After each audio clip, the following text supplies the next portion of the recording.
This game preview is brought to you by Manscaped's Premium Ultra Soft Boxer Briefs 2.0, complete with the all-new jewel pouch to protect your stones. Use the promo code SACCITY for 20% off and free worldwide shipping.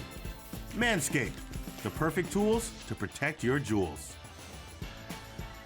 Next game on our list, it features, I think, the only NFC team in our AFC predictions here, but it's the Las Vegas Raiders hosting the Las Vegas Raiders hosting the Arizona Cardinals. The 0-1 Raiders take on the 0-1 Cardinals. The Raiders are 5.5-point favorites over the Cardinals with an over-under of 51.5. This is a revenge game. Revenge game for Chandler Jones, who owns the record for most sacks in Cardinals franchise history with 71.5 sacks. He faces his former team, but really this is the team didn't have any sacks last week. The Raiders did not have any sacks, with two of the best pass rushers in the league, or up there as two of the most highly regarded pass rushers in the league, of Max Crosby and Chandler Jones. Is this the game that we see why they paid Chandler Jones and why they paid Max Crosby? No. Like, do we? No, you don't think? No, I think that's first of all, I think that's a terrible take analysis question, because you did it. It was like all in one. Yeah, they didn't sack Justin Herbert. Oh no, they pressured him. Like, sacks is a number that people get so caught up in how many sacks you have. That doesn't mean they didn't do their job. I think Chandler Jones did his job already. Like, against the Chargers, he was putting pressure on Justin Herbert, so he didn't get to him and actually record a sack. I think that's so overblown. I think sacks are the most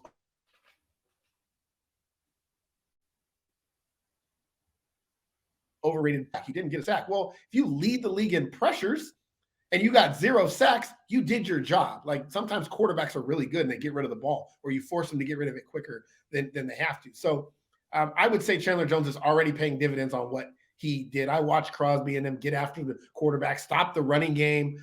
I watched them do what they needed to do. I expect them to get after Kyler Murray in this one. But let's be honest, these guys are hard to sack. Kyler Murray's a little jitterbug. Is he going to get to him and record a sack? I don't know, but he's going to put pressure on him. I know that, especially with the way the Chiefs were able to get after Kyler Murray. So, yeah, I'm not worried about Chandler Jones and that Raiders defense. To be honest, look at that game against the Chargers and that explosive offense that we all think the Chargers can be. And the Raiders defense played really damn well, in my opinion. I thought easily the Chargers could have been a 30, 40-point offense, right? That's the type of offense we talk about them being. And that game's 24-19. They only gave up 1 touchdown in the second half.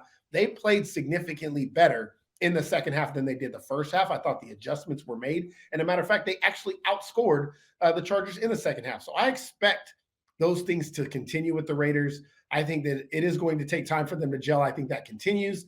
But I have 0 concerns or 0 worries about either one of Max Crosby's or the Chandler Jones. I mean, Chandler Jones got to the quarterback. He hit Justin Herbert. Max Crosby played out of his mind, like always. I mean, I think he had like 10 tackles or something like. So they're fine. The Raiders are fine.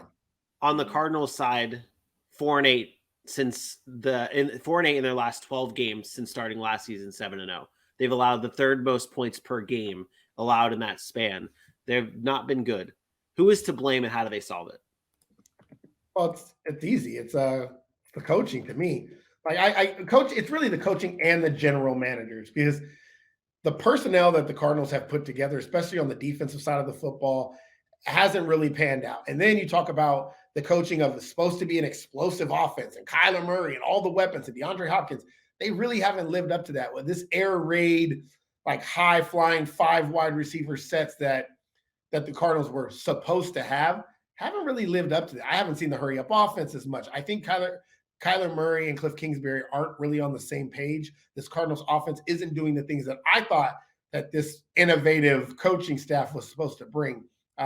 I think right now Cliff Kingsbury, despite getting a contract extension, there's a disconnect there. And maybe he's just not a good coach like everybody thought. But it's hard when you progress in victories each year. Do you attribute that to the coach or do you attribute that to the quarterback? And I'm starting to lean more towards the quarterback because I know the abilities Kyler Murray has. Throws a beautiful football. He's accurate. He's able to move in and out of the pocket. But who's going to be that coach that gets him to the next level? I don't know if Kingsbury's that guy. And at some point, not this year because, again, they just re-signed him, but at some point there are going to be question marks. And how long is the Cardinals front office going to say, we're sticking with this guy? Because obviously now they've committed to Kyler Murray. So and I mean at the time, I think the contract that they gave him at the time is fine. I don't think that there's a big deal about what they gave him and when they gave it and how long he gave it. It's just it's not panning out. So that's why it looks bad. But the thing is you have to give these coaches time to be able to figure it out, and that's why you got such a big deal.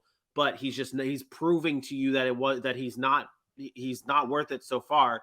But you say that at the time, like that was this year. Like that was literally the offseason of this year. Was it this year? They signed him through 2027. This year. Like in 20, I believe it was earlier this season. I thought it was last year. I may be wrong. I'm pretty sure it was earlier this year that they announced. Time is just that was back in May. Jesus Christ. They extended him through 2027. So that was after seeing last year, after seeing the year before that when they choked down the stretch. They signed him to 5 more years. Like that is telling me he's not going anywhere despite what happens this season or next season, or maybe even the season after that, because that is just too much time. I am concerned now that this is going to be a running theme. So that Steve Keim and Cliff Kingsbury need to figure something out personnel-wise, schematically-wise, because it doesn't look like he's going anywhere.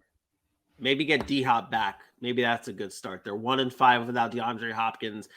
Their points per game with DeAndre Hopkins is up in the 30s. Without him, it's down below 20. So maybe getting D-Hop back would help their struggles, but I don't think it solves everything. I do take the Raiders in this game. 20. Give me the Raiders here. 31-27 Raiders. 31-24 Raiders.